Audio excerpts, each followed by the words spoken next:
Pronto.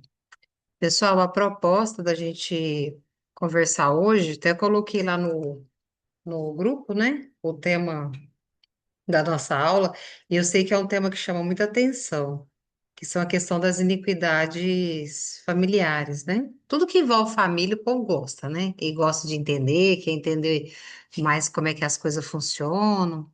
Então, tudo que envolve família, e até porque uma das coisas que a gente trabalha muito sobre a família, os padrões de repetição de família, né?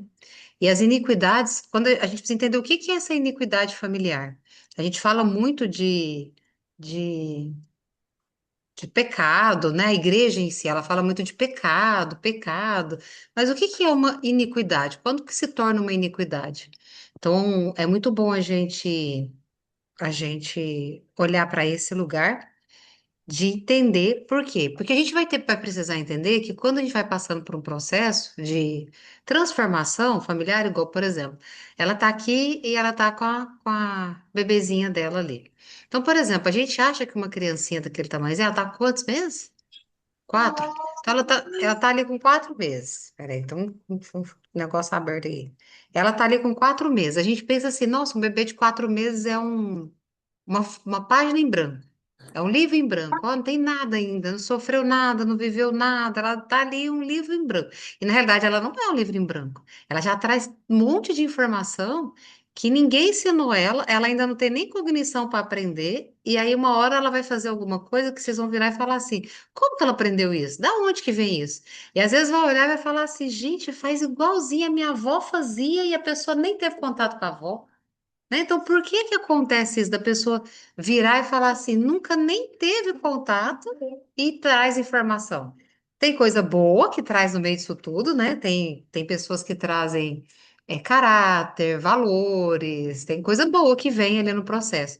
Mas também tem coisa que vem no processo que não era para vir, né? Então, a gente vai ver um pouquinho disso hoje, porque às vezes a gente passa pela vida e acha que isso não é coincidência, é só a vida acontecendo. E não, a gente tem, carrega sim um padrão de iniquidade que vem da família, tá? Então, eu agradeço a presença de todos, vocês que estão aqui presencial, o pessoal que está pelo Zoom, né? Embora a gente está em lugar diferente, a sala está cheia, ó, nós temos aqui mais de 30 pessoas, 35 pessoas até agora. Então, a sala tá cheia e mesmo a gente estando cada um no lugar, cada um numa cidade, tem gente fora do país, né? Então, quem está online, procura concentrar para aprender e entender o assunto de hoje, porque o assunto de hoje ele vai exigir, às vezes, um pouquinho de consciência, tá? Então, a gente está aqui para pensar, para aprender um pouco mais, né? Então, vamos fazer uma oração inicial para gente apresentar? Porque que horário, Izzy? Então, eu vou deixar meu esposo. Não, aqui eles estão ouvindo aqui no áudio da câmera. Tá? A gente vai orar para começar. Pai, nesse momento nos colocamos diante da tua presença e te pedimos, meu Deus, que o Senhor esteja aqui conosco nessa reunião. Te pedimos que os teus anjos estejam aqui também, meu Pai, para ministrar a cada um. Que o Senhor, meu Deus, venha abrir o entendimento, que nós venhamos ver nas nossas próprias vidas a ação de padrões, de estruturas, meu Pai, que às vezes a gente não consegue reconhecer, mas que nessa reunião, nessas palavras concedidas, meu Pai, que esses padrões vão ser descobertos, que a pessoa entenda o que ela tem que fazer, que ela perceba o que está atrapalhando ela, o que tem impedido ela de chegar mais longe, de te conhecer, de ter mais de ti. Então, meu Deus, que o Senhor venha abençoar, que no mundo espiritual, que os demônios não ouçam essa reunião, que eles não vejam, não entendam, que haja uma confusão, que o teu sangue esteja aqui no meio de nós. Te pedimos, meu Deus, que o Senhor ilumine a cada um aqui e que a tua presença, meu Deus, venha ser notória nas palavras que foram ditas. É que nós pedimos e te agradecemos em nome do Senhor Jesus. Amém. Amém. Amém, pessoal? Amém? Então, vamos começar. Eu não sei como é que funciona aí, mas deixa eu ver o pessoal aqui. É, eu sei que meu esposo, ele me deu o sobrenome Martins, né? Então, que aí os meninos também têm o sobrenome Martins, né? O da Cris eu não vou falar porque é 225 nomes, né? Não dá nem pra falar, né, Cris? Isso, a Cris assim, recebeu o sobrenome de tudo quanto é lado. Então, tem cada um que recebe sobrenome de marido, do casamento. Teve gente que recebeu o sobrenome da família, né? Pai e mãe, né? Então eu tenho os primeiros nomes ali que eu carrego no documento, vem de pai, mãe, e depois o nome de casada. Então, toda família, ela transmite muito mais do que o sobrenome. Então, às vezes, a pessoa, o que é que você recebeu da sua família? Ah, recebi o meu nome e meu sobrenome. Carrega muito mais. Então, quando uma criança nasce, a gente estava dando exemplo da nenenzinha que está aqui, ela recebe, além de características físicas, coisa que vem ali pelo DNA, mas ela chega a uma casa, ela já possui uma atmosfera emocional. Então, por exemplo, quando a gente estava grávida, esperando os nossos filhos, né? Aquela atmosfera já estava moldando eles. Então, por exemplo, quando você está numa atmosfera que você recebe uma notícia, você está lá assim, você fala, nossa, recebi a notícia da gravidez. Acontece que aquela atmosfera, fiquei feliz, fiquei triste, fiquei preocupada, o bebê já está sentindo tudo. Só que é um bebê fazendo interpretação. Então ele não está entendendo da leitura real. Não, a minha mãe só ficou preocupada porque ela está pensando como é que ela vai pagar as contas agora. O neném não interpreta isso. O neném interpreta que ficou ruim, alguma coisa aconteceu ali que gerou uma tensão e ele tem uma preocupação. Agora, detalhe, nós também fomos esse bebê, né? Que também estava, a gente também estava na barriga da mãe. Então, as nossas percepções, elas começam desde que a gente.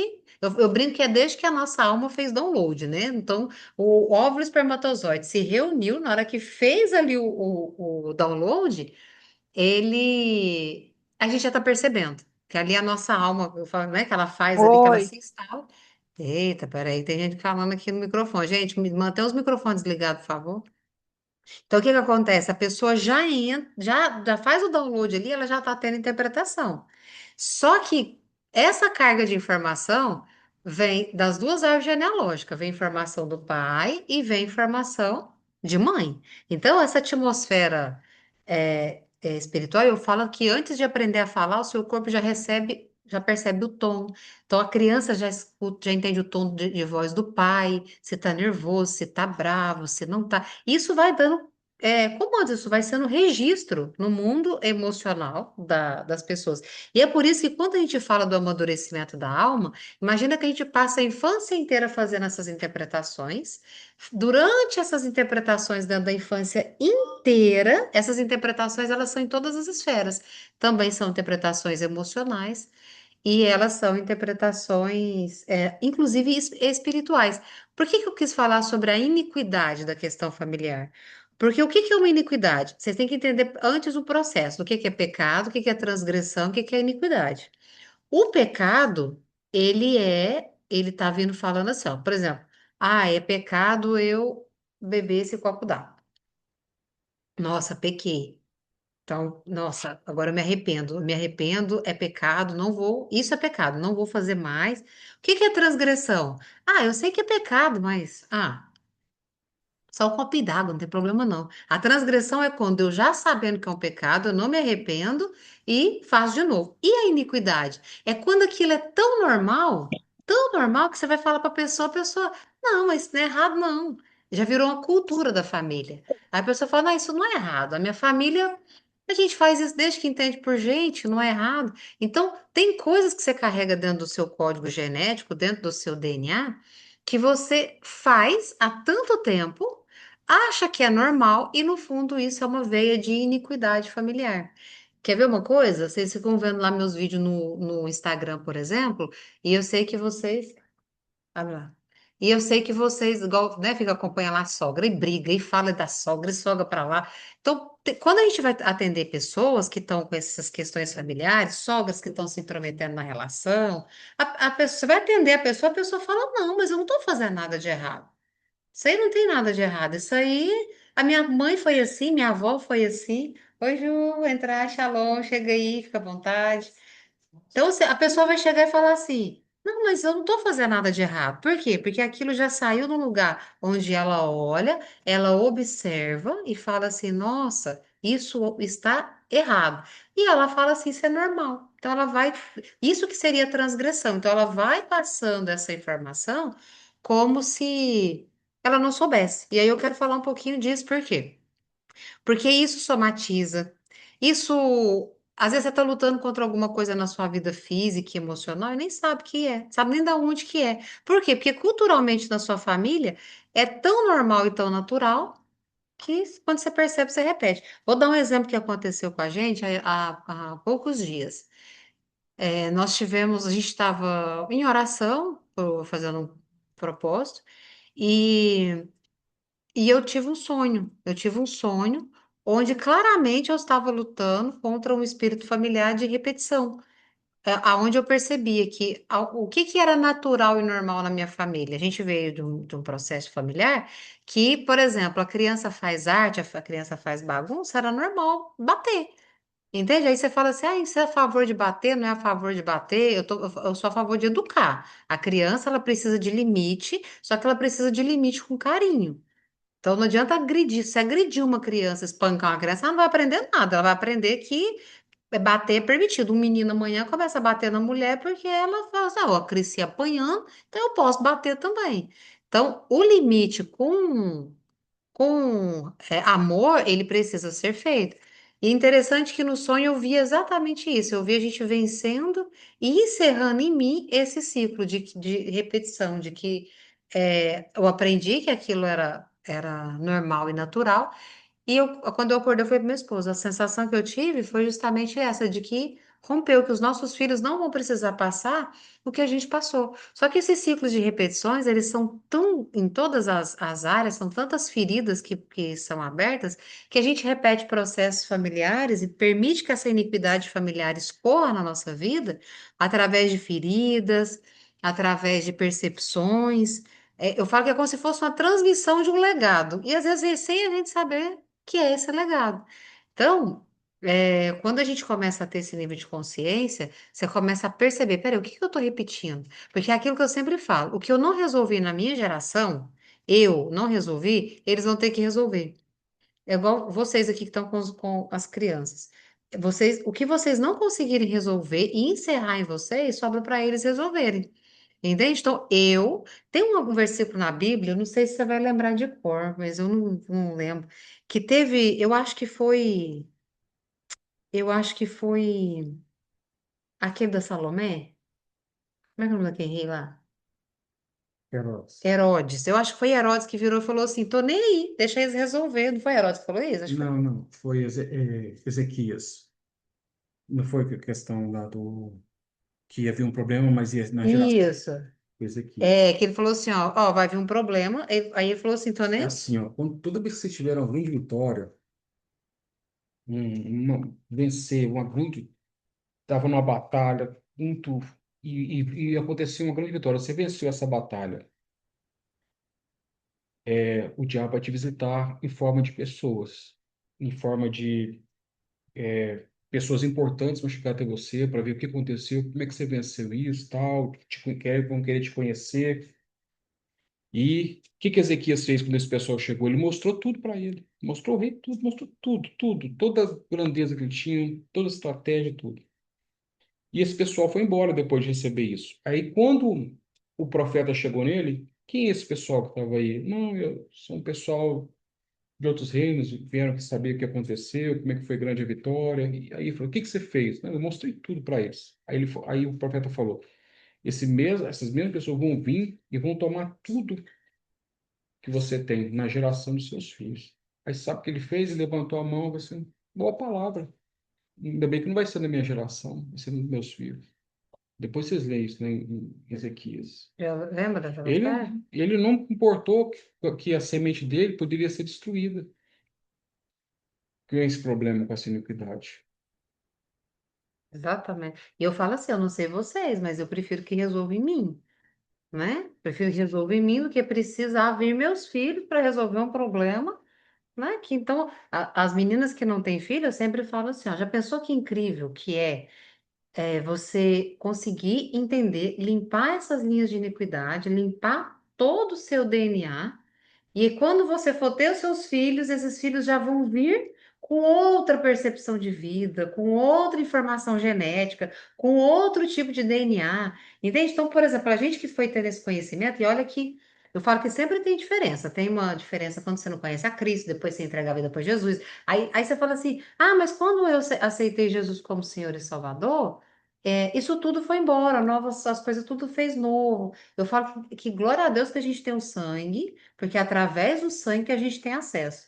Só que o que não falaram pra gente é que isso tem um processo, isso tem uma forma de acessar. Por isso que a Bíblia é clara que a gente não recebe, porque a gente não sabe nem pedir, sabe nem o que é que tá fazendo. Então não adianta só virar e falar assim: ah, mas eu aceitei Jesus como Senhor e Salvador e tudo novo se fez e acabou tudo. A prova é a própria vida dos crentes. É só a gente olhar e falar, mas você não crê em São Jesus como Senhor e Salvador? Sim. Quanto tempo de evangelho você tem? Tanto tempo. O que que mudou? Ah, melhorou um pouquinho. Aí, geralmente os testemunhos são testemunhos de 20 anos atrás ou quando a pessoa conheceu Jesus. Ah, me libertei daquelas primeiras caças ali de demônios, do vício, de alguma coisa que eu tinha ali. Mas e a transformação e a libertação? Aí a gente vê escorrendo. Quando os filhos começam a nascer, os problemas. Aí as pessoas falam assim: caramba, eu estou vivendo a mesma coisa, meus filhos estão vivendo a mesma coisa que eu vivi lá atrás. E por que que automaticamente isso não acontece? Porque não é feito uma limpeza nessa linha de iniquidade. Às vezes vai ter o reconhecimento do pecado, a pessoa vai reconhecer, mas essa linha de pecado geracional e transgeracional, né, que vai passando de uma geração para outra, não fica claro. E isso vai passando de geração em geração, né? O pessoal falou aqui, ó. Eu acredito que a maioria de nós começou a ter esse conhecimento em nós na nossa geração. Isso é verdade, Vanessa.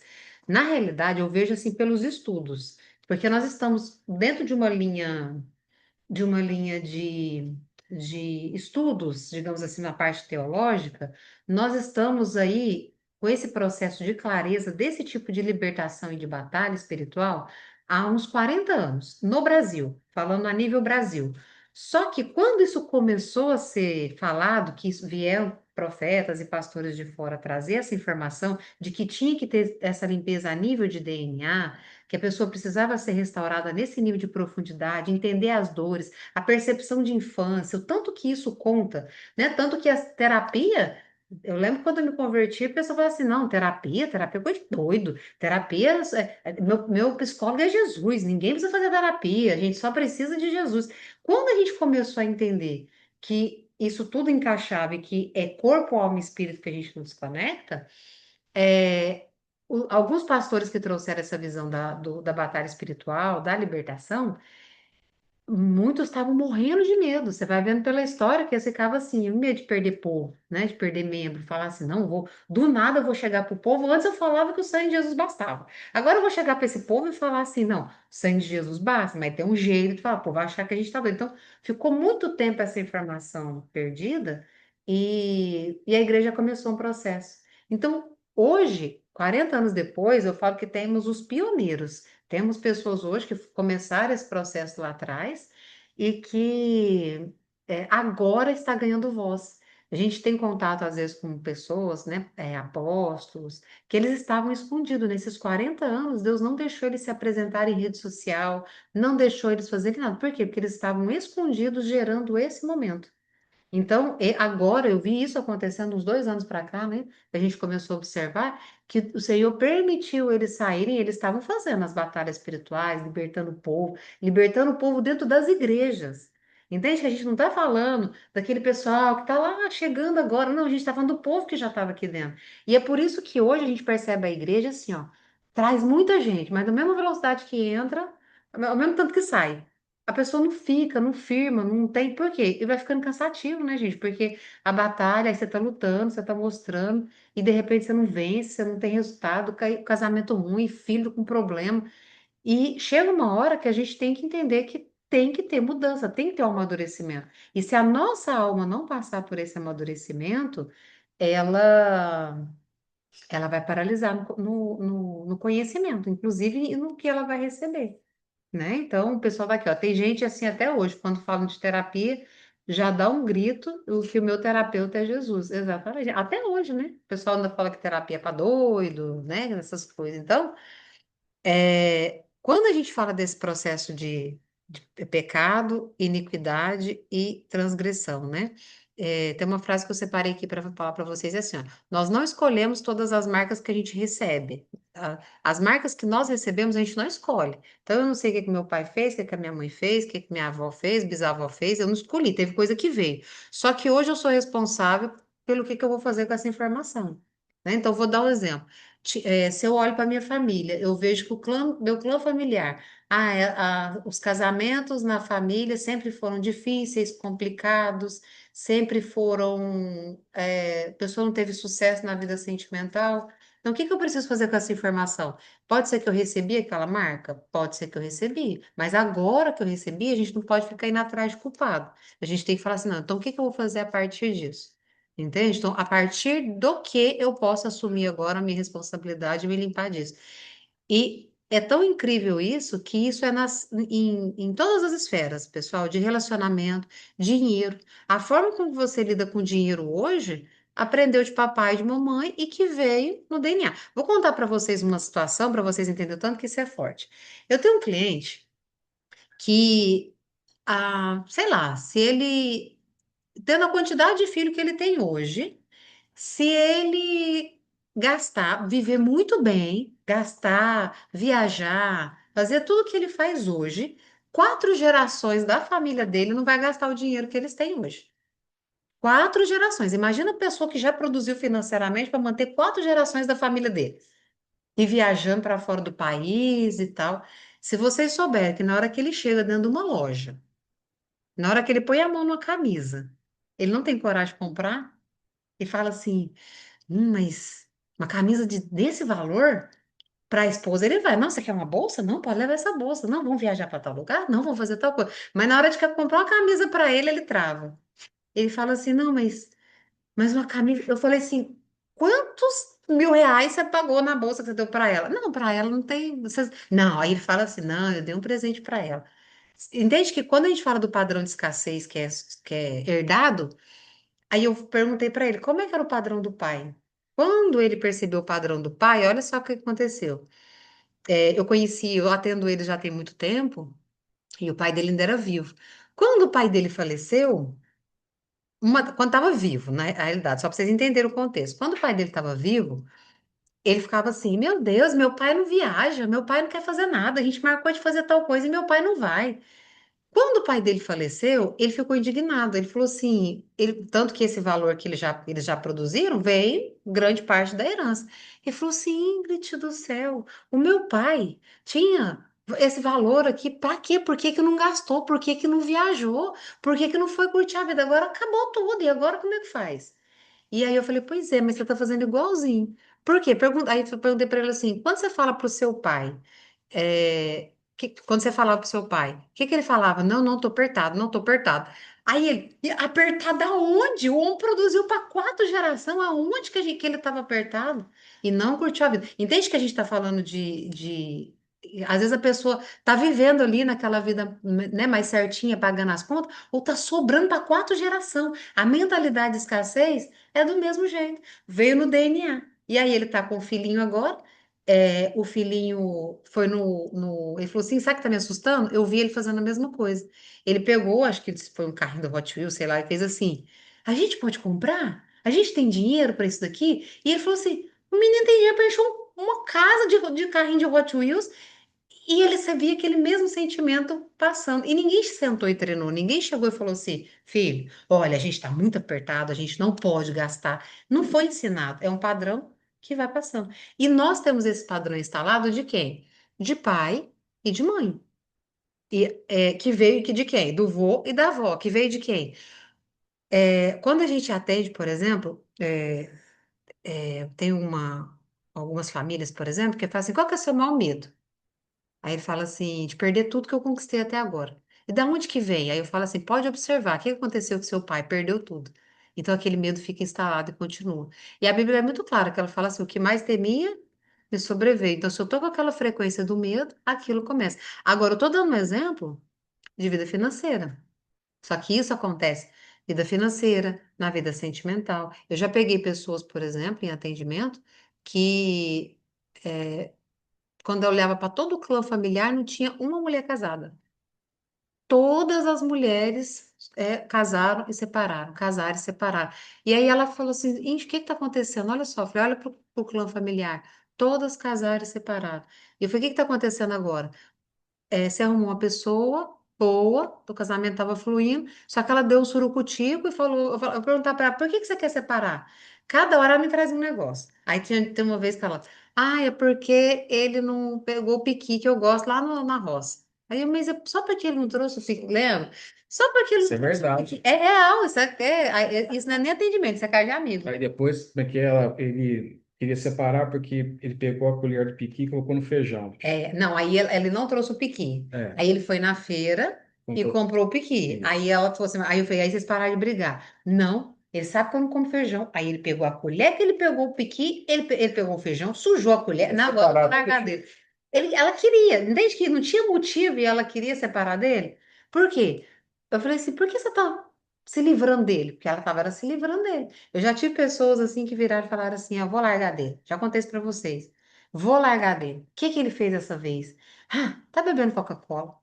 Falei, nossa, que coisa. Tá bebendo Coca-Cola? Tá, vou ter que largar desse. Então a pessoa fazendo força para se livrar daquele relacionamento. Por quê? Porque eu não tinha uma permissão vinda do clã familiar. Não posso ter prosperidade porque não posso ter relacionamento porque ninguém que teve. Quem eu acho que eu sou, quem eu penso que eu sou, para ser uma pessoa bem casada nessa família, quem eu penso que eu sou para ter dinheiro nessa família. Então eu começo a me livrar do dinheiro. Quando a gente fala dessa questão do dinheiro, a gente sempre fala, é só você observar. E se você for o mais bem-sucedido da sua família? O mais bem-sucedido da sua casa? Aí você fala assim, nossa, o povo vai vir tudo atrás de me pedir dinheiro. Então, um dos motivos que você não ganha é porque você não dá conta de falar não. Então, como a mente já entendeu, é como se ela falasse assim, bom, eu vou mexer com essa bagunça, não, é melhor não ter. Porque se vierem perguntar, é muito melhor falar assim, não, você até queria te emprestar, mas não tem. Entende? Então a mente faz assim, então é melhor não ter, né? Principalmente se a mente tiver, a pessoa tiver valores, tiver e não quiser mentir, a mente vai providenciar. Então, o álibi perfeito já que você não sabe dizer não, é melhor você se livrar, né? E a partir do momento que eu me livro, eu falo como? Nossa, fulano, eu até queria te emprestar, mas eu não tenho, né? Eu já contei isso para vocês algumas vezes, mas eu fazia muito esses movimentos e porque às vezes eu olhava e falava assim, não, mas né, quem eu penso que eu sou, mas eu posso fazer, eu posso chegar nesse lugar, eu posso ir nesse patamar por conta é como se a gente se nivelasse. Então a gente só vai até onde o nosso clã permite. Isso é o clã de amizades. São as pessoas que a gente convive, é o meio que a gente está. Então, a gente sempre olha essas esferas financeira, sentimental, é as que mais gritam e acaba sobrando também para a saúde. Por quê? Porque a saúde ela é um reflexo desse ambiente. Então, todo mundo que vem para resolver questão de saúde, vem para um atendimento, por exemplo, para ver a questão de saúde, a gente sempre pega um ambiente acontecendo junto. Então, a pessoa está ali com uma acne. Você fala assim, não, é só uma acne, é só uma questão hormonal. Pode perceber que não é só uma acne, tem todo um processo emocional acontecendo junto, principalmente um processo relacional, tá? Dúvidas? Alguém aqui tem alguma pergunta? O pessoal daí tem pergunta? Conta para mim. Eu quero contar uma coisinha aqui para vocês, para vocês entenderem esse padrão. Dúvidas? Dúvida, Nilton? Dúvida, Matheus? Nenê tem dúvida? Tem uma nenenzinha ali, gente. Tá só conversando ali. Vira bloqueio interno e autossabotagem? Isso. Vamos dar esse nome de. Nenenzinho, dá um controle. Pedro, tira a propaganda. Vamos dar esse nome de bloqueio interno e de autossabotagem para ficar mais fácil de vocês entenderem. Mas é isso mesmo. Fica como se fosse um comando na nossa mente, que você está travado para prosperar. E por que que a gente trabalha essa iniquidade? Por que que a gente está falando de iniquidade? Porque iniquidade vira um padrão cultural. Então, por exemplo, se a pessoa tem uma coisa contra dinheiro, por exemplo, isso vai reverberando de geração em geração, entende? Esses padrões são muito fortes, muito. Quando se tem consciência do padrão para quebrar esse comando, depende mais da ação da pessoa ou não? Boa pergunta, Mayara, mas antes disso eu vou mostrar para vocês como é que a gente identifica essa iniquidade dentro da família. Então, você vai começar a perceber pelos processos de repetição. Então, é só dar uma olhadinha. Como é que é a vida financeira da minha família? E tudo que você tem de informação. Eu sei que tem gente que tem pouquíssimas informações, mas o que que você tem? Dá uma olhadinha. O que que está repetindo? Muita gente com problema financeiro, muita gente com problema familiar, muita gente com problema de saúde, né? Então, começa olhando. Hoje, por exemplo, eu atendi uma família que eu atendo ela já tem muitos anos, já deve ter uns 5, 6 anos que eu atendo. Ela não tem filhos e não quer, ela não tem pretensão de ter filhos. E ela perdeu a irmã, e essa irmã perdeu essa irmã por conta de problema de coração e AVC. E essa irmã deixou dois filhos. Então ela, Essa RP que ela tá voltando, é, mesmo pode ligar, pode deixar aberto se for se vir. você precisar sair, tá Pode precisando. ficar bom. É. Aí ela teve esses dois sobrinhos que ela meio que ajudou a criar. Um dos sobrinhos faleceu ano passado com problema no coração. E agora me sobra esse sobrinho aqui, né? Que acabou de descobrir que a esposa está grávida. E a notícia veio: o bebê tem, o coraçãozinho está fora da caixa torácica. Então, é um bebê que não sabe se vai sobreviver, quanto tempo, se vai levar gestação, o que vai acontecer. Ou seja, olha para vocês verem quando a gente vai desenhando e vendo uma linha de iniquidade. Coração, coração, coração, entende? Que você vai observando que tem uma coisa acontecendo. Ah, mas isso é só genética. Não é só genética. É epigenética. Tanto que o pessoal já tinha lá feito teste de genética e não deu nada genético. Mas por que que os comandos estão vindo do mesmo jeito? Outro rastreamento que a gente já fez na família dela envolve questão de intestino. Fulano deu um problema no intestino, que o outro deu problema no intestino, entende? Cada um veio de uma linhagem. Esse coração veio de um lado de um pai, o outro vem do lado do outro. Então, você vai percebendo que esse caminho é um caminho de iniquidade. Quando a gente vai olhar, a gente tem que pesquisar. Tem coisas que é iniquidades cultural dentro da família, que é uma coisa mais de percepção, o que que eu percebi da mãe, o que que eu percebi do pai, é uma coisa mais terapêutica mesmo. A gente vai identificar e aí você vai perceber, beleza, agora eu vou romper com esse padrão. A repetição vai vir na hora que vier, ao invés de fazer o que você faz toda vez, você fala, não, vou fazer outra coisa. Quer ver uma coisa? Eu tinha o padrão de escassez. Então, toda vez que eu ia fazer uma compra, por exemplo, que eu ia, não, eu vou comprar isso aqui, não, isso aqui tá muito caro, eu vou comprar isso aqui que é mais baratinho. Quando eu fui romper com o padrão de escassez, não, peraí, eu vou comprar isso aqui mais caro. Chegava em casa com dor de barriga, morrendo, falava, meu Deus do céu, eu vou pagar esse negócio agora. Aí depois, calma, você vai conseguir pagar, tá dentro do padrão. Era mais para aquele rompimento, sabe aquela coisa assim de vir e criar coragem? E aí você fala, caramba, é leve e permitido. É uma coisa que eu sempre falo na terapia. É leve e permitido. Aí o que que você faz? Aí você rompe. Agora, tem coisas, pessoal, que precisa, às vezes, a gente acha no mundo espiritual. Então, às vezes, não é só padrão de. Às vezes, nem você tem conhecimento. Às vezes, nem você sabe de onde que vem. Inclusive, às vezes, o seu nome, ele já carrega comandos. Eu já falei muito sobre o nome da pessoa que a pessoa carrega. O seu nome já tem um comando que já liga você a iniquidades que vem de gerações, que vem de a gente às vezes vê iniquidade de padrão de idolatria de séculos, que está, né, na vida, na sociedade, no padrão de mundo desde que o mundo é mundo. Então, às vezes vai ter coisa que a gente vai conseguir dentro do processo terapêutico, e às vezes vai ter que ser acesso por questões espirituais. Por exemplo, feitiçaria. Às vezes tem alguém na sua família que, em gerações passadas, que trabalhava com feitiçaria. E aí, mesmo que você não mexa com isso, isso, claro, isso aí tá envolto no seu DNA, na sua epigenética. Minha irmã, por exemplo, a gente teve na nossa família pessoas que mexeram com feitiçaria.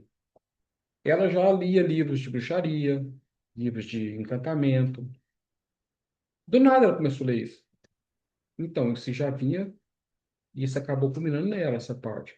Outras pessoas da minha família eram de vício alcoólico, ou prostituição, pornografia, e isso aí foi ela elogiando. Eu era muito viciado em pornografia. E eu tinha meus tios que eram assim também. Então, ia passando isso de geração em geração. E a iniquidade, gente, é o seguinte: o que que ela faz? Ela é assim, ó. Ela vai aumentando. Quanto mais transgressão acontece, que é a rebelião, que é você transgredir a lei, um tipo de rebelião, que é o que Satanás fez, aquele padrão vai ficando mais forte. Por exemplo, vamos dar um exemplo, homossexualismo. Às vezes o padrão, há anos atrás, um homem só beijou outro homem, depois tocou no outro homem, depois teve relação com outro homem, agora está modificando o corpo dele para ter prazer igual mulher. Tá vendo que a iniquidade vai aumentando isso, vai é, trazendo um nível de distorção maior ainda no ser humano. Então, às vezes, isso também acontece na família. O familiar teve mexer com feitiçaria, mas agora a neta, ela é uma bruxa mesmo de alta patente.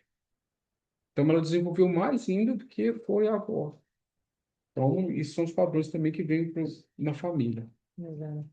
E ó, o pessoal está falando aqui, ó, a falta de honra, a minha mãe e julgamento. Hoje vejo a maioria dos meus irmãos tem o mesmo problema da minha mãe. Isso aqui é outra coisa que a gente sempre fala. Como é que eu repito o padrão? Principalmente quando eu julgo. Então, aquilo que eu falo assim, não vou ser igual a minha mãe. Quando faz igualzinho. Esse rapaz que eu dei o exemplo do dinheiro, ele ficava indignado. Meu pai tem, por que que ele não desfruta? Quando é a vez dele chegar e comprar uma camisa, ele não tem coragem. A esposa dele fala assim, meu Deus, tá andando todo bagunçado, não consegue comprar uma camisa. Ele trava. E, gente, é uma trava que dá medo mesmo. É como se a pessoa olhasse para aquele valor e falasse, não, não vou conseguir pagar. E tem aquele valor ali para 4 gerações, entende? Então não é uma coisa que está faltando, mas é um medo muito grande que a pessoa trava. Então imagina a pessoa vivendo isso em todas as esferas. Então, por exemplo, quando eu pego no pé de vocês, às vezes eu falo assim, olha. Você vai morar numa casa melhor. Você vai alugar uma casa melhor, depois você vai comprar essa casa. Você vai evoluir. Aí a pessoa, ai meu Deus, como que eu vou fazer isso? Não, não tem jeito de eu fazer isso. Esse lugar de rompimento, de ir lá e falar assim, não, eu vou conseguir. Se a pessoa ficar fechada ali naquele lugar e falar assim, não, não vou conseguir, não vou fazer, não vai dar certo, quem é que está segurando ela? É um padrão de escassez, que vem a vozinha lá de trás. Não, mas se você fizer der errado. Por quê? Porque, viu, eu brinco que é o Cid da Era do Gelo, né? A pessoa tá rica, tá pobre, né? Então, eu vou viver, eu vou morrer, né? Então, você fala assim, agora eu tô rica, agora eu tô pobre. Então, você viu a família prospera muito e depois não tem nada. Aí prospera muito, aí depois não tem nada. Aí você fala assim, na nossa época de pequeno, a minha percepção de riqueza era quando meu pai trazia caixa de bolacha recheada. Porque tinha, não tem dinheiro para comprar bolacha recheada. Agora comprou a caixa inteira, cheia de bolacha. Não, agora já não tem dinheiro para bolacha de novo. Então, sabe aquela sensação de tão rico, tão pobre? Aí, o que que acontece? Arma deixa a gente armado e assim, ó, agora o dinheiro veio. Aí depois a gente fala o seguinte, eita, mas agora eu preciso segurar, porque vai que acaba. Entende? Aí vem o medo de investir, de fazer alguma coisa, de pegar uma oportunidade. E aí o pessoal até perguntou aqui, ó. As escolhas e decisões também são padrões de iniquidade? Por exemplo, escolha de relacionamento, carreira ou até mesmo insegurança nas decisões? Total, isso que eu falei aqui, ó. Então pode vir. Quando a gente fala dessa iniquidade, para vocês entenderem, né? Para vocês entenderem que a gente está falando de alguns padrões. Então, sequência de abandono, traição, relação violenta, homens emocionalmente ausentes. Então, se é um padrão, né? Mulher sobrecarregada, se é um padrão que vem na família, o que que vai acontecer? Por que vai virar uma iniquidade? É tão comum, as mulheres da minha família todas são guerreiras, todas elas são mulheres assim fortíssimas, e os homens tudo mole, tudo ali, as mulheres tudo Jezabel e os homens tudo Acabe. Então, né, vão ali, faz, acontece. Então, é um padrão de iniquidade? Sim. Os vícios, as falências, as brigas por herança, segredos, coisas que antigamente tinha muito isso, né? Segredo em família. Então, tem uns tios que ninguém fala sobre, tem uns primos que ninguém toca no nome, porque não? Que aqueles ali ninguém fala. Às vezes ninguém nem sabe o que aconteceu, ninguém nem sabe da história. Mas você só sabe que daquela família ali você não fala nada. E segredo, filhos, dificuldade de pedir perdão, os filhos que são colocados como confidente de pai. Gente, eu já falei para vocês que eu atendo muito adolescente, muito adolescente. E uma das queixas maiores de adolescente é o tanto que eles precisam se fazer de forte, porque tá aguentando sendo suporte emocional da mãe. Porque aí a mãe chega e fala, seu pai, que não sei o que, seu pai, seu pai, seu pai, seu pai, seu pai. E aí a criança, porque ela fica entre a cruz e a espada, porque é o pai dela. é a mãe que está sofrendo, tá vendo o que que o pai está fazendo com a mãe ali, e a criança está ali no meio, tentando ser terapeuta. Quando a gente vai ver, esse adolescente está sendo terapeuta na escola, está suportando um monte de amizade que não precisa suportar, entende? Então, aí você fala assim, mas como é que eu vou reconhecer? Se o seu padrão, se tem padrão de iniquidade de mulheres fortes que não são dependentes de homem nenhum, que eu faça, eu aconteça, o que que elas vão atrair? Ela vai atrair uma gente que tem na linha de iniquidade um homem banana, que não faz nada, que tá ali. Então, por isso que essas escolhas acabam também é, batendo, entende? Então, é sim, a gente costuma. Então, as perguntas que você vai começar a fazer, quais são as situações, em quais situações a sua reação é maior do que o que aconteceu? Eu falo que a gente sempre tem que olhar para encontrar essas linhas de iniquidades quando acontece um fato e você simplesmente não olha e fala assim, não, isso aqui é um problema para resolver.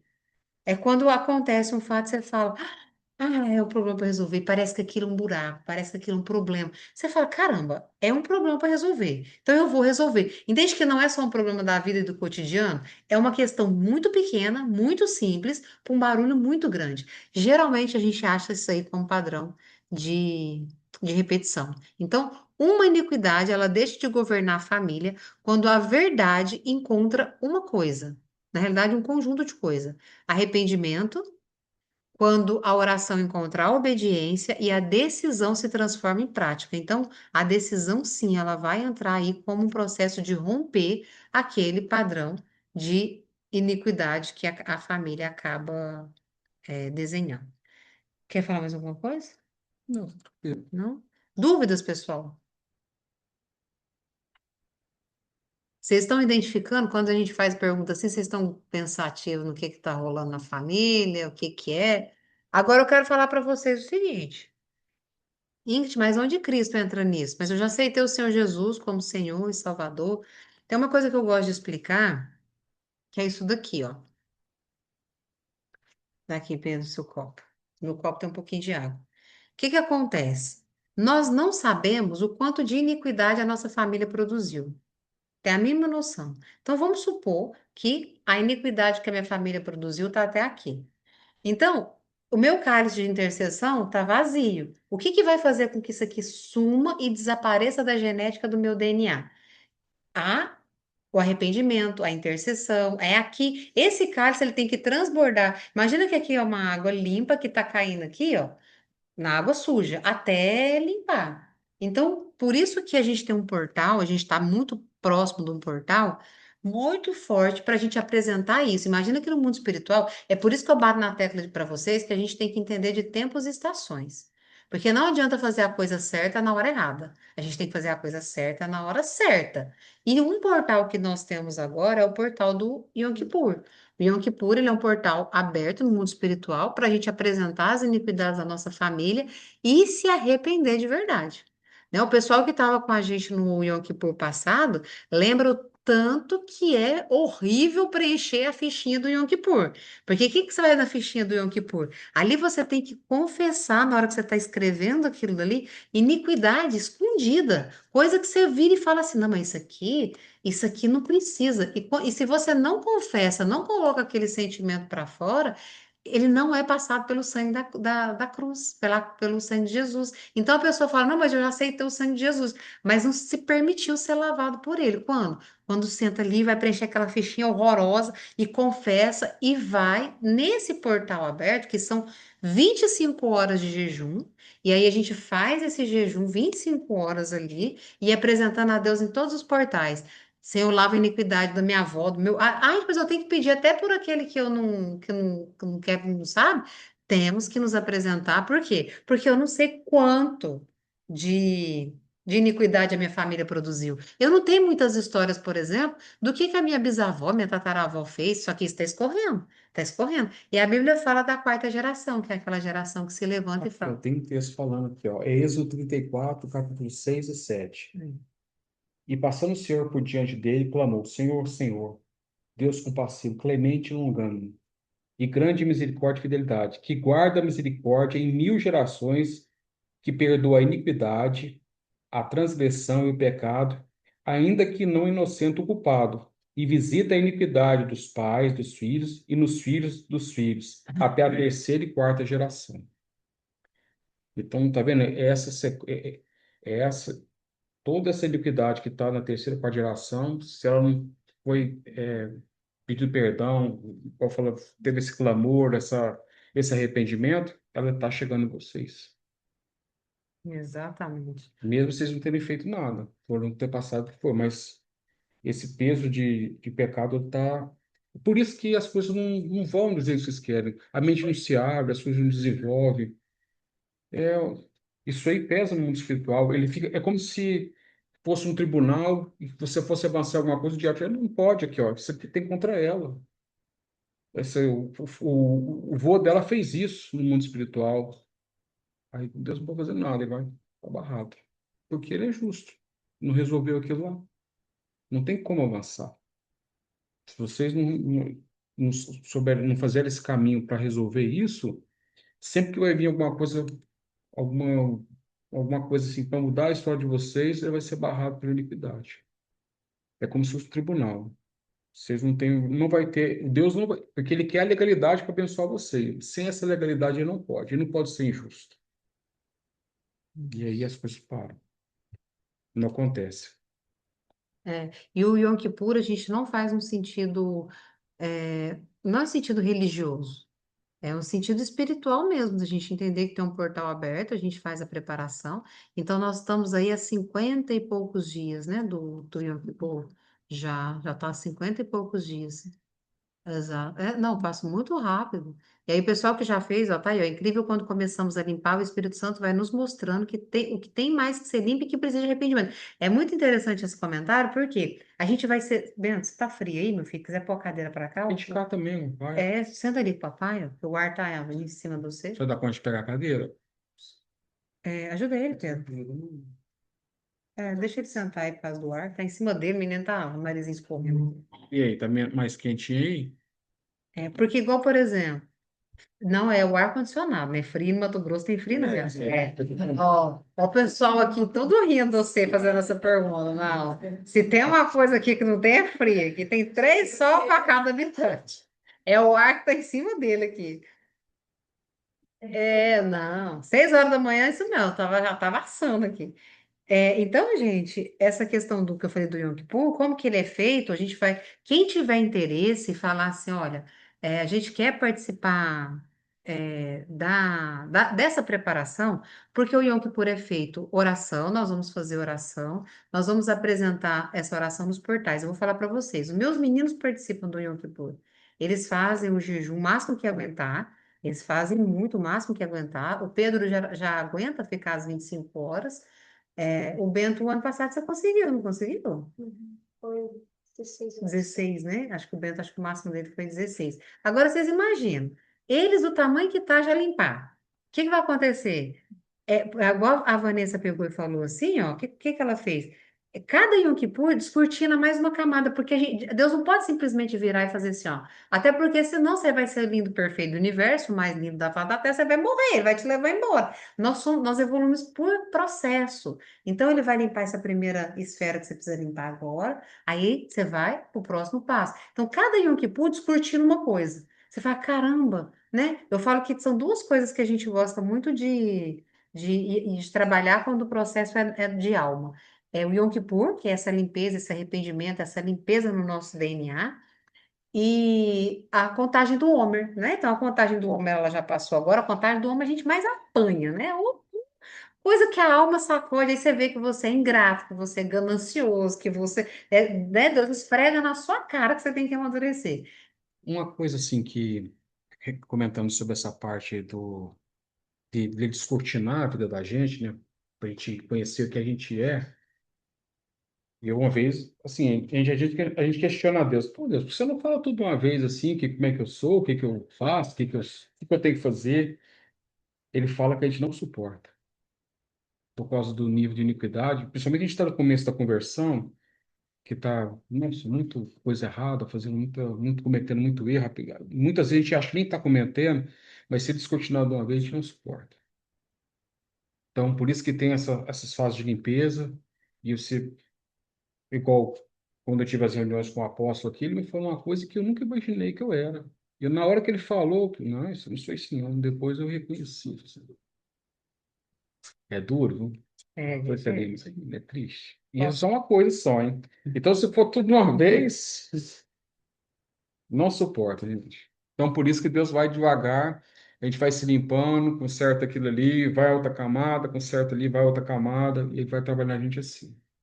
e é por, eu acho que isso respondeu a pergunta da Márcia. A Márcia está perguntando que já orou muitas vezes para tirar as iniquidades dos avós, bisavós e de pessoas que já foram. Quando sei que não preciso mais orar? Na realidade, a gente não sabe, então a gente continua orando. Entende? Cada Yom Kippur se apresenta tudo de novo, porque a gente não tem a mínima ideia de quem que foi. Gente, às vezes a gente vai. Eu acho que eu já contei para vocês. Não, Ixi, espera aí, caiu aí, gente? Aqui não caiu, não. Vê se caiu aí, que eu. E se foi só para um ou se foi para todo mundo. Fala aí para mim. Tá normal, né? Então, beleza. Eu contei para vocês, depois vocês assistem. Tem um documentário que chama. Como é que chama aquilo que eu falei para vocês assistirem, da Ilhas Fiji? Não lembro o nome, mas eu... As meninas do discipulado tá aí, que tá falando aí das Ilhas Fiji. Eu acho que é o Avivamento das Ilhas Fiji. Depois eu vou lembrar o nome direitinho. Gente, é incrível. Ali vocês verem o processo de iniquidade agindo. E o tanto que precisa ter o arrependimento, e o arrependimento ele tem que vir com clareza, ele tem que vir com um ato profético, ele tem que vir igual, beleza, a pessoa vai fazer terapia, ó, gente, o negócio tá muito difícil de achar. Vamos olhar um processo terapêutico? Vamos. Às vezes a gente, na terapia, a gente começa a futucar essas informações para Avivamento nas Ilhas Fiji, né? É isso mesmo. Então, lá, olha que interessante o que que aconteceu lá. Lá foi assim, ó.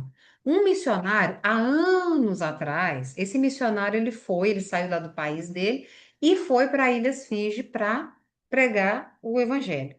E o pessoal nativo, das tribos nativas, mataram ele.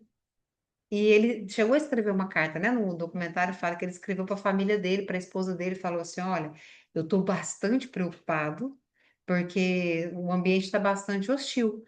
E eles mataram ele. Gente, a Ilhas Fiji nunca mais prosperou. Aí mostrou o processo de miséria acontecendo. Quando o pessoal se atentou que aquele sangue daquele missionário, porque é uma iniquidade, começou a clamar de geração em geração, o pessoal começou olha, anos, e foi muito tempo depois, Deus começou a trazer eles para levantar clamor de arrependimento, para trazer avivamento. O que que eles fizeram? Eles chamaram os descendentes desse missionário e pediram perdão publicamente. Ó, a gente quer pedir perdão pelo sangue derramado. E eles faziam, você via que era ato profético, tirando as correntes, que aprisionavam. Gente, tinha um rio lá, que era um rio morto, que não dava nada. O rio começou a prosperar. Peixe, tudo que nascia em volta do rio. Diz que as bananinhas eram desse tamanho, diz que começou a dar uns cachos de banana gigantes por conta do arrependimento que chegou naquela terra. Então, esse documentário ele é muito claro mostrando como que a gente limpa essas linhas de iniquidade? Então, quando eu olho, por exemplo, eu não tenho a mínima noção eu já não tenho informação muito dos meus bisavós, dos meus avós para trás, eu não tenho muita coisa a mais. Imagina quando eu olho toda uma cascata de iniquidade. Eu já contei isso uma vez e vou contar para vocês. Olha que interessante. Eu tinha uma paciente uma vez que ela arrumava namorado. Ela arrumava namorado. Toda vez que ela ia para casar, que ela estava gostando da pessoa que ia virar casamento, ela dava um trem, um surucutico e desistia. Não, não quero não, é outra pessoa. Começava do zero, começava do de novo, gostava da pessoa. Quando começava a achar a pessoa, desistia, não queria casar com a pessoa. O que que aconteceu? Nós percebemos que tinha um processo de repetição. Eu falei, olha, vamos atrás de informação. E ela foi atrás de informação de uma bisavó. O que que aconteceu com essa bisavó? Ela foi morta pelo bisavô, diz que ele pegou ela pelos cabelos, pegou o próprio cabelo dela e enforcou. E aí, não é? Aí o que aconteceu? Ela tinha a mesma sensação nas linhas de iniquidade dela. Então, o que que ela sentia? Ela sentia medo. Então, ela falava assim: é tão interessante quando a minha mãe foi falando e desenhando o que aconteceu, que a minha mãe sente o mesmo medo pelo meu pai, só que aí ela é muito submissa, daquela submissão que não tá sob a missão do marido. Ela tá assim, ai, seu pai tá fazendo isso, ai, seu pai tá chegando, ai, seu pai. Ela falou assim, minha mãe sempre. E meu pai, gente boa pra caramba, parece que meu pai era um monstro. Ou seja, conseguiu ficar casada, mas com medo do masculino.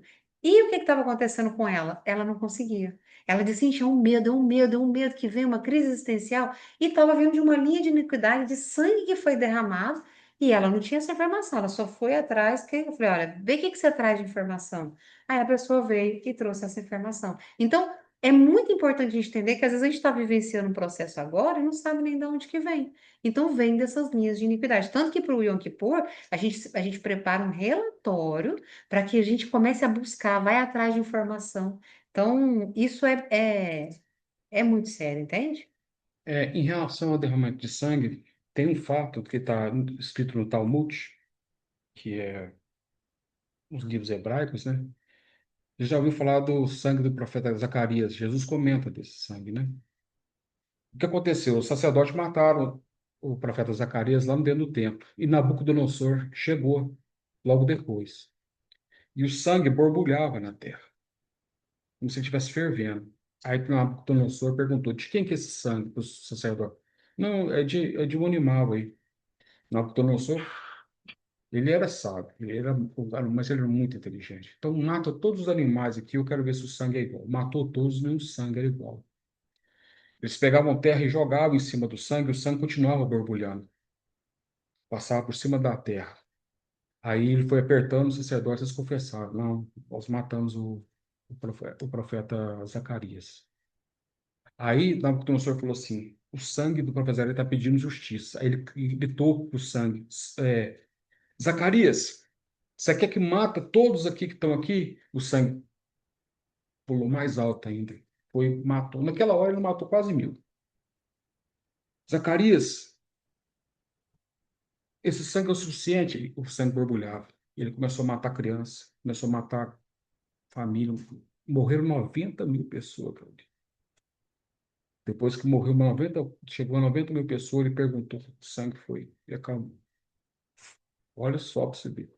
E às vezes a gente faz isso em pequeno, assim, igual aconteceu nesse caso, e afetou só a família.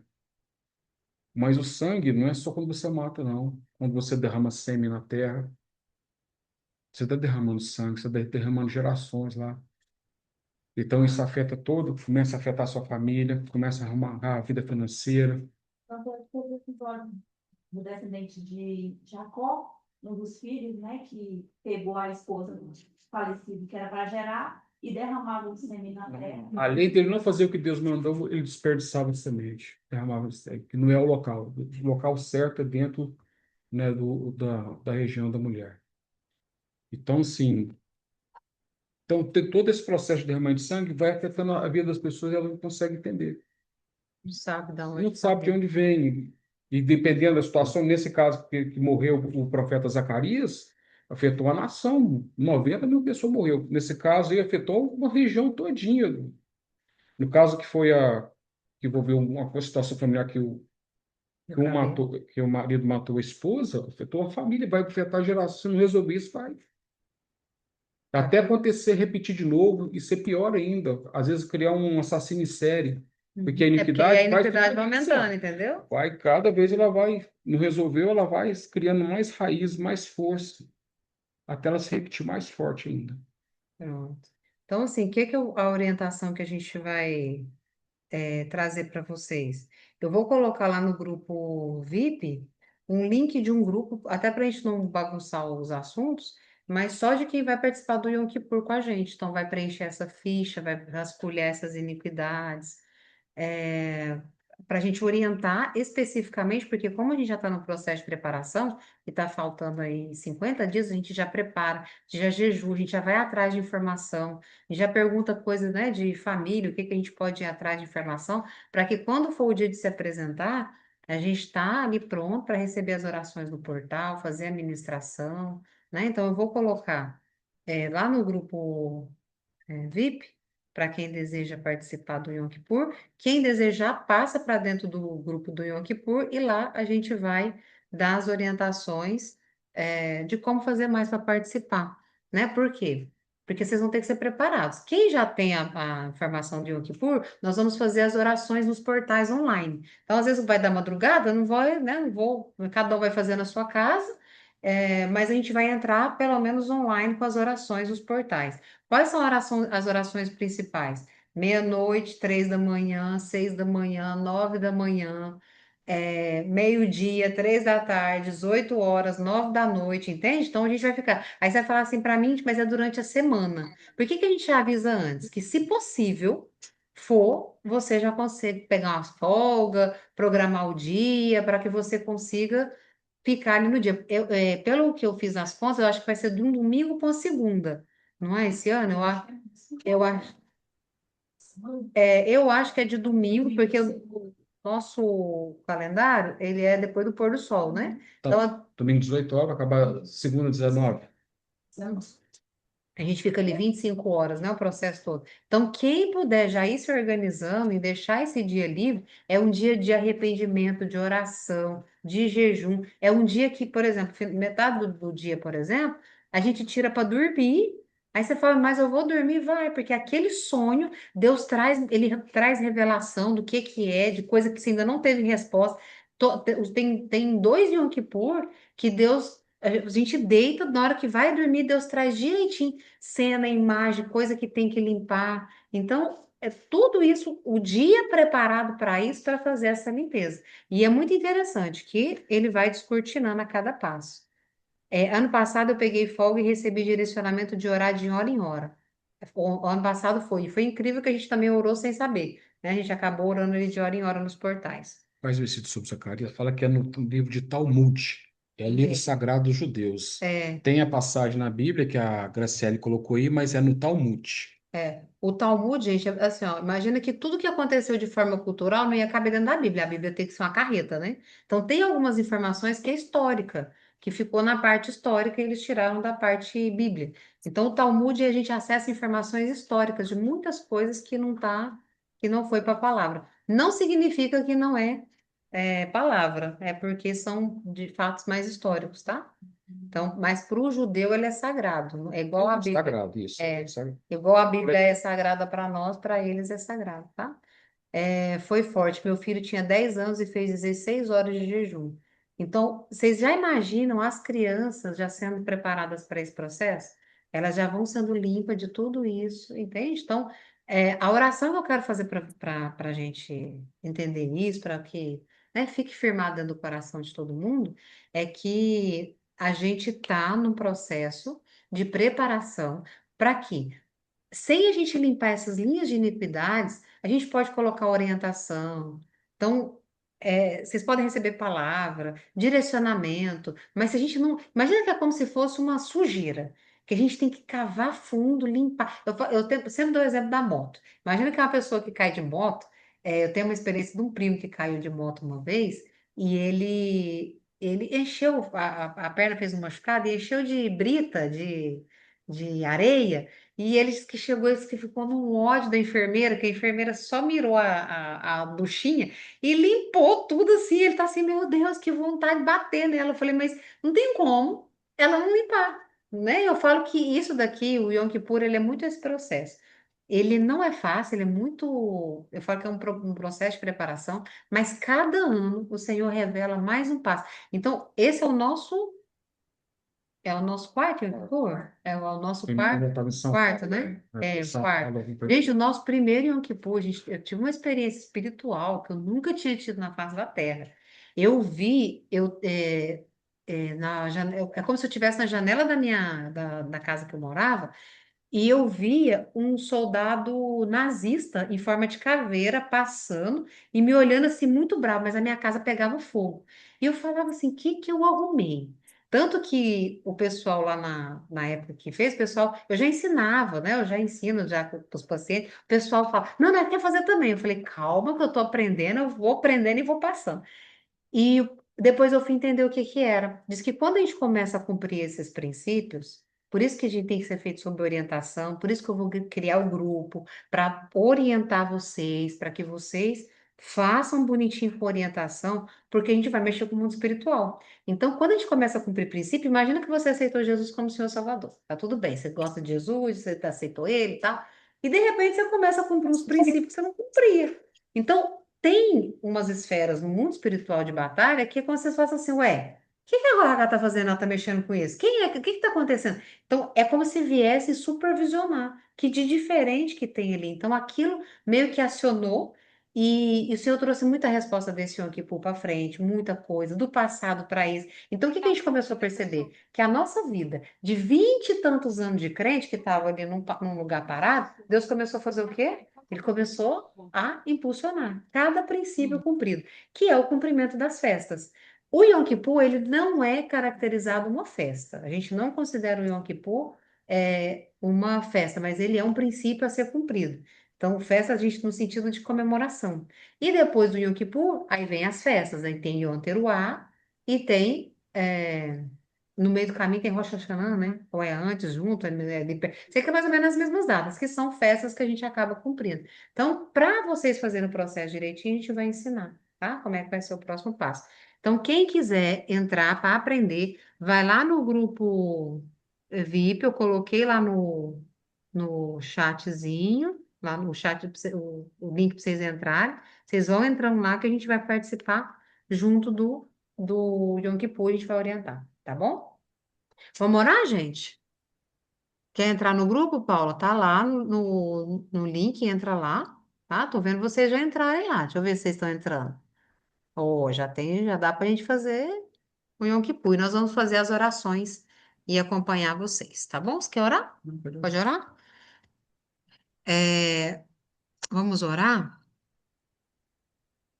E aí, tudo que é dúvida do Yom Kippur, nós vamos tirar lá no grupo, tá? Conforme a gente for passando os recados, tá bom?